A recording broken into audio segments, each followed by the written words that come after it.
Hey guys, this is Jom and welcome to Civil Raja, your gateway to future. So guys, मैंने last day एक plan post किया था जिसमें कि जो प्लान है वो बेसिकली 32 फीट बाई 35 फीट का प्लान था।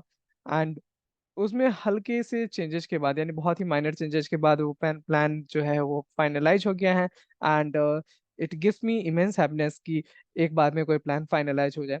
तो बेसिकली उसमें डोर का एक एंगल चेंज किया गया है, यानी कि जिधर डोर था उधर विंडो लगाया गया पूजा रूम में, और जिधर उसको बस स्विच कर दिया गया है डोर विंडो का पोजीशन। उसके बाद जो ईस्ट डायरेक्शन में है मेन डोर हमारा, उधर में हम लोग को लेफ्ट साइड में ज्यादा ओपनिंग छोड़नी थी, तो उसके लिए ड्राइंग हॉल को थोड़ा सा बड़ा किया गया था। एंड फाइनली जो अभी प्लॉट का साइज है वो 36 फीट 6 इंचेस का उनका डेप्थ हो जाता है। एंड जो फ्रंट है वो शुरू में तो 28 फीट का था, बैक में 33 फीट 6 इंचेस का जैसा था हमारा। उसमें से हम लोगों ने यूज कितना किया है, आई गेस 32 फीट 6 इंचेस किया है, तो उतना ही रह गया, यानी पीछे में कोई चेंज नहीं हुआ है। तो इस हल्के से चेंज के बाद वो प्लान फाइनलाइज हो चुका है और अभी हम लोग को उस प्लान में कॉलम पोजीशनिंग करनी है।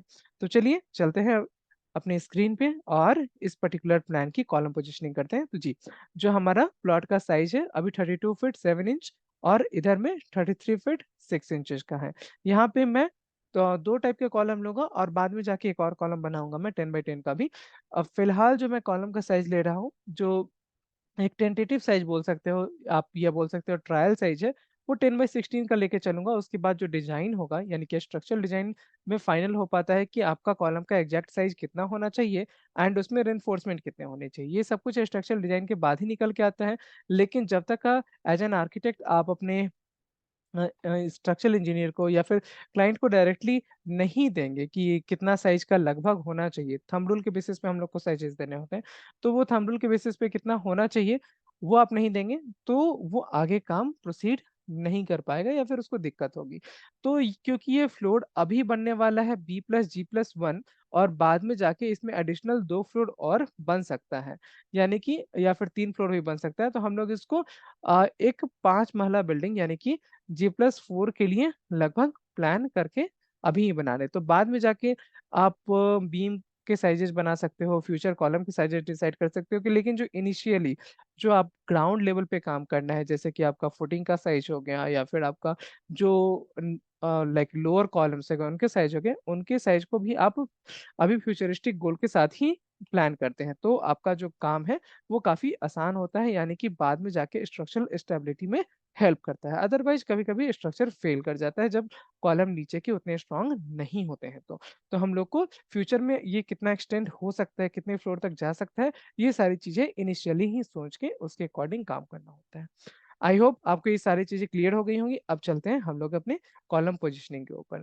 तो यहाँ पे मैंने 10 बाई 16 का एक C1 कॉलम लिया और उसी को रोटेट किया, और सेम है कॉलम का साइज 10 बाई 16 ही है, तो मैंने उसको नाम दे दिया C2। ओके, अभी आप प्लेसमेंट देखिए। प्लेसमेंट जब भी कॉलम का करना होता है तो उसके लिए कुछ थंब रूल्स होते हैं, जैसे कि कॉलम का प्लेसमेंट जो है वो 5 फीट to 16 फीट के बीच में होना चाहिए, लेकिन हमारे पास एक ऐसा रूम है जहाँ पे 18 फीट 9 इंच का भी रूम है। तो ऐसे केस में क्या हो जाएगा, तो ऐसे केस में हमारे पास कॉलम का साइज जो है वो हो सकता है बाद में इंक्रीज कर जाए, या फिर उस पे जो रेस्टिंग बीम्स हैं उनका साइज हो सकता है बाद में इंक्रीज कर जाए। ये सारी चीजें फाइनल होती हैं हमारे स्ट्रक्चरल डिजाइन के ऊपर।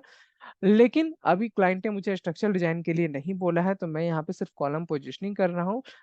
तो उसके बेसिस पे जो लाइक इनिशियल कॉलम पोजीशनिंग है वो की जा रही है। तो इनिशियल कॉलम पोजीशनिंग में हम लोग को जो दूसरा रूल होता है कि हम लोग को हर 80 से 100 स्क्वायर फीट के बीच में, यानी 80 to 100 स्क्वायर फीट के बीच में एक कॉलम देना चाहिए। तो एरिया वाइज उस तरीके से डिवीजन होता है। एंड यहाँ पे जो एरिया वाइज अगर उस तरीके का डिवीजन करेंगे तो हमारे पास जो कैलकुलेशन निकल के आता है वो है कि 16 कॉलम्स हम लोग यहाँ पे प्लेस कर सकते हैं। लेकिन क्योंकि ये पूरा जो प्लान है वो ऐसा नहीं है कि सिमेट्री से को फॉलो कर रहा है, एंड क्यों नहीं फॉलो कर रहा है ये आपको मैंने लास्ट वीडियो में सब कुछ एक्सप्लेन किया ही था। क्योंकि हम लोग को सिमेट्रिकल अगर बनाने की कोशिश करते थे तो ड्राइंग रूम लिविंग रूम के लिए स्पेस हमारे पास बच नहीं रहा था, राइट। तो हम लोगों ने फिर सिमेट्रिकल अप्रोच को छोड़ के इस अप्रोच के साथ आगे बढ़ा है। तो यहाँ पे बिल्कुल कंप्लीट सिमेट्री तो फॉलो नहीं हो पाती है, एंड इसलिए हमारे कॉलम के नंबर्स भी हो सकते हैं थोड़े बहुत बढ़ जाए, बट बेसिकली 16 कॉलम्स तो यहाँ पे लगने हैं। तो मैं यहाँ पे एक 10 इंच बाई 10 इंच का कॉलम भी ले लेता हूँ, एंड जहाँ जहाँ रिक्वायर्ड है, जैसे कि हमारा जो आप ऊपर में देखेंगे तो हमारे पास पूजा रूम और बाथरूम का जंक्शन है वहां पे, और नीचे में देखेंगे तो टॉयलेट और किचन का जो जंक्शन है वहां पे। इन दोनों जगह पे हम लोग एक 10x10 का कॉलम भी दे देंगे, क्योंकि वहां पे बहुत ज्यादा लोड नहीं आएगा। वहां पे बीम्स जो है वो सेकेंडरी बीम्स काफी ज्यादा बड़े ना हो जाएं, इसलिए मैं वहां पे कॉलम्स दे रहा हूँ। अब इन कॉलम्स का फाइनल पोजीशन तो हम लोग को स्ट्रक्चर डिजाइन के बाद ही क्लियर हो पाता है, इनिशियली ये क्लियर नहीं हो पाएगा। बट अगर आप थंब रूल के बेसिस पे देना चाहते हो तो इस तरीके से कॉलम का प्लेसमेंट दे सकते हो। Okay, that is not an issue. And अभी हम लोग आगे बढ़ते हैं और कॉलम्स को प्रॉपरली प्लेस करते हैं। तो कॉलम्स का प्लेसमेंट के बाद हम लोग को नेक्स्ट क्या करना है, नेक्स्ट हम लोग को कॉलम लेआउट बना लेना है और बीम लेआउट बना लेना है। तो ये सारा चीज हम लोग आज ही के सेशन में कर लेंगे। फिलहाल आप देखिए कि कॉलम्स जो है वो ऑलमोस्ट ऑलमोस्ट प्लेस हो चुके हैं 10x16 के जितने भी कॉलम्स थे। अभी उनका रोटेशन भी मैंने यहाँ पे कर दिया है। नेक्स्ट बारी आती है कि हम लोग को 10x10 का कॉलम प्लेस करना है। तो जैसा कि मैंने आपको बताया दो जंक्शंस के बारे में, उन दोनों जंक्शंस में ही मैं अपना कॉलम प्लेस कर देता हूँ। ये सारी चीजें भी मैंने मतलब कॉलम की मार्किंग कर ली थी, रोटेशन मैंने नहीं किया था। रोटेशन ऑटोकैड में करना ज़्यादा अच्छा रहता है। तो मार्किंग तो मैंने ऑलरेडी पेपर पे करके रखी है, इसलिए यहाँ पे ये क्विकली हो जा रहा है। ओके, एंड आप जब बहुत ज़्यादा काम कर लोगे तो आपको ये सारी चीज़ें भी करने की जरूरत नहीं पड़ेगी। आप पेपर उठाओगे तुरंत मार्क कर लोगे, बहुत ज़्यादा कुछ कैलकुलेशन नहीं करना पड़ेगा आपको, क्योंकि सारे कैलकुलेशंस आपके मुंह जबानी याद होते हैं आपको। ठीक है, तो इसमें कॉलम की पोजीशनिंग में एक और चीज़ होती है कि एस्थेटिक व्यू के साथ हैम्पर नहीं होना चाहिए। हालांकि हमारा जो कॉलम है उसमें एक ही जगह हैम्पर होने वाला है कॉलम पोजीशन, जो कि है स्टेयरकेस के जस्ट सामने। जो बेडरूम के पास में कॉलम गया है जंक्शन के पास, वो हैम्पर हो सकता है। तो वहां का भी एक सॉल्यूशन है कि आप वहां पे 5 इंचेस की जगह 10 इंचेस का वॉल ड्रॉ कर लेंगे, तो वो भी एस्थेटिक व्यू भी अफेक्ट नहीं होगा। अब बारी आ जाती है, कॉलम पोजीशन यहाँ पे फाइनल हो चुके हैं। नेक्स्ट है कि हम लोग को सेंटर लाइन बना लेना है। तो सेंटर लाइन जो है, कायदे तो सेंटर लाइन का मतलब होता है कि आप कॉलम के बिल्कुल सेंटर में चीजों को प्लेस करें, ग्रिड को प्लेस करें, और उसके हिसाब से वहां पे जाके साइड पे लेआउटिंग करवा दें। तो इस साइड पे मैं लेआउट करवाने के लिए भी मैं ही जाऊंगा ऑब्वियसली। तो वो सारा काम भी होगा।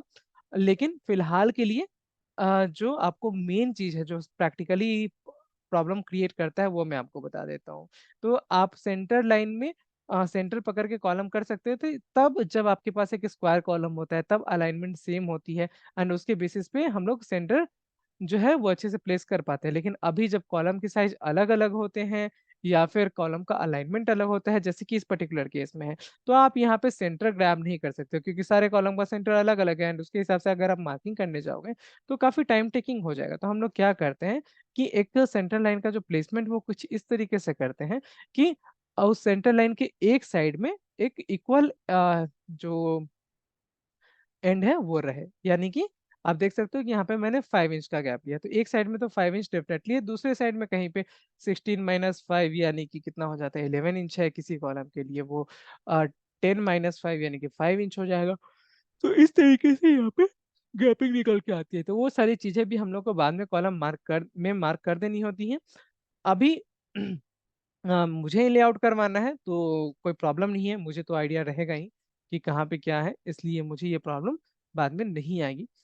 तो मैं यहाँ पे डायमेंशंस मेजर मार्क कर देता हूँ। अब डायमेंशंस जब हम लोग को स्ट्रक्चरल इंजीनियर को देना होता है तो वो लेफ्ट टू राइट आप जाते हो, तो A to B, A to C, A to D इस तरीके से जाते हैं। लेकिन हम लोग को जब लाइक प्रैक्टिकली एग्जीक्यूट करवाना होता है, तो जैसे कि हम लोग यहाँ एग्जीक्यूट करवाते हैं बिहार में, या फिर आप पटना के लोकेशन में बोलेंगे, तो आपको दो ग्रिड लाइंस के बीच का डिस्टेंस उनको बताना होता है। ठीक है, तो उस तरीके से वो लोग को मार्क करने की आदत है, एंड एक्यूरेसी जो है वो उसी में फॉलो कर पाते हैं। ठीक है, तो यहाँ पे मैं मार्किंग जो है वो दोनों ही यहाँ पे रख लेता हूँ अपने में, सो डैट जो भी मुझे साइट पे करवाना पड़े वो दोनों ही मेरे पास उस समय एट अ टाइम अवेलेबल हो। क्रॉस चेक करने के लिए मैं जो अपना पर्सनल पैटर्न फॉलो करता हूँ, A to B, A to C, A to D, ये पैटर्न फॉलो करूंगा। लेकिन जो इनिशियल है उसमें मार्किंग के लिए मैं A to B, B to C and C to D इस तरीके का मार्किंग फॉलो करने वाला हूँ। तो जो हॉरिजेंटल ग्रिड लाइंस हैं उनको मैंने न्यूमेरिकल नाम दिए हैं, एंड वर्टिकल ग्रिड लाइंस को मैंने अल्फाबेटिकल नाम दिया है। तो ये एक स्टैंडर्ड तरीका है काम करने का। ऐसा नहीं है कि आपको डेफिनेटली यही फॉलो करना है। अब बारी आ गई है बीम लेआउट बनाने की। तो बीम लेआउट बनाने के लिए सबसे इंपॉर्टेंट काम क्या है? सबसे इंपॉर्टेंट ये है कि जहां जहां बीम्स होने हैं वहां पे बीम रखिए, जहां नहीं होने हैं वहां से डिलीट कर दीजिए। अब यहाँ पे भी है कि मैं कुछ बीम्स को इग्नोर कर सकता हूँ। एक्चुअली यहाँ पे 4 बीम्स ऐसे हैं जिसको मैं डिलीट कर दूंगा, लेकिन वो फिर स्ट्रक्चर के लिए उतना अच्छा नहीं होगा। और अगर मैं उसको कंस्ट्रक्ट कर देता हूँ तो क्या हो जाएगा? प्रॉब्लम प्रॉब्लम ये हो जाएगी कि वो फिर हमारे हॉल में दिखेगा। रूम्स में तो एक ही जगह जो बड़ा सा रूम है उसमें बीम दिखेगा, that is not an issue, क्योंकि वहाँ पे फॉल सीलिंग का वर्क चलता है। तो अगर कोई बंदा अपने फॉल सीलिंग का जो वर्क है वो आप हॉल में भी करवा रहा है तो कोई इशू नहीं है, तब तो कोई बीम दिखेगा ही नहीं। लेकिन अगर वो नहीं हो रहा है तो मेरे लिविंग रूम और डाइनिंग रूम में अभी के अप्रोच के हिसाब से होगा। अब ये स्ट्रक्चरल डिजाइन के अगर इसका प्रॉपर करवाते हैं क्लाइंट, तो इन बीम्स को हटाने के बाद बाकी बीम्स का साइज क्या होंगे वो सारी चीजें भी क्लियर हो जाएंगे। लेकिन इट्स अप टू क्लाइंट कि वो स्ट्रक्चरल डिजाइन के लिए जाना चाहते हैं या नहीं जाना चाहते हैं। ओके। तो अगर इनिशियल डिजाइन के साथ जाना चाहेंगे तो हम लोग अपने साइड से जो थंब रूल के बेसिस पे सेफ डिजाइन है वही उनको देंगे। तो आप देख सकते हो कि यहाँ पे हमारा बीम लेआउट भी रेडी हो चुका है। अब बीम में साइज कितना होगा, रेनफोर्समेंट कितना होगा, ये सब चीजें तो बाद ही में डिसाइड हो पाएंगी। फिलहाल के लिए हमारा जो बीम लेआउट है वो क्लियर हो चुका है।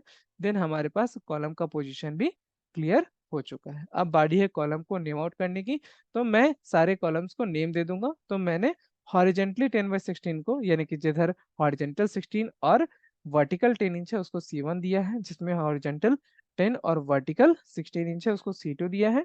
जो 10/10 का कॉलम है यानी 10 इंच बाय 10 इंच का, उसको मैंने C3 नेम दिया है। एंड नेमिंग से बाद में जाके कंफ्यूजन नहीं रहता है कि हाँ भाई कुछ गलत नेम हो गया। उसके बाद इसको थोड़ा सा बेटर लगे, प्रेजेंटेबल हो जाए ये ड्राइंग, इसके लिए मैं इसको ग्रीन बना देता हूँ, यानी कि जो मार्किंग्स है उसको ग्रीन बनाता हूँ। अब सेम कॉलम के नेम्स मैं अपने बीम कॉलम में भी लगा देता हूँ, तो इस लेआउट में भी रेडी हो जाएगा। तो हम लोग के लिए काम करना काफी कन्वीनियंट हो जाएगा। अब नेक्स्ट स्टेप क्या है कि हम लोग को इसको प्रॉपर फॉर्मेट में डाल देना है। तो फॉर्मेट में तो मैं अलग से डाल दूंगा। फिलहाल के लिए गाइस, अगर आप चाहते हो कि ऑटोकैड में इसी तरीके से आप एडवांस लेवल से काम कर सको, प्रैक्टिकली आप सीखना चाहते हो चीज़ों को कि किस तरीके से ग्राउंड पे एग्जीक्यूट होता है, तो आप मेरे प्रोफेशनल ट्रेनिंग को ज्वाइन कर सकते हो। ज्वाइन करने के लिए आपको कॉल करना है 8433248864 पे। ये नंबर आपको डिस्क्रिप्शन में भी मिल जाएगा। आप चाहते हो कि आपका हाउस प्लान करूं मैं एंड सारी ड्राइंग एंड डिटेल्स आपको दूं, तो उसके लिए भी आपको सेम नंबर पे कॉन्टेक्ट करना है जो कि डिस्क्रिप्शन में है। एंड मैं मेरे जो चार्जेज है प्रोफेशनल ट्रेनिंग के वो तो डिस्क्रिप्शन में मेंशन्ड है। जो लाइक प्लानिंग के चार्जेज हैं या स्ट्रक्चरल डिजाइन के चार्जेज है उसके लिए आप मुझे डायरेक्टली कांटेक्ट कर सकते हैं। Thank you guys. एंड हाँ, ये वन मोर थिंग, इस वीडियो को लाइक कर दीजिएगा, चैनल को सब्सक्राइब कर दीजिएगा एंड बेल आइकन प्रेस कर दीजिएगा ताकि आप तक नोटिफिकेशन मिलती रहे। Thank you.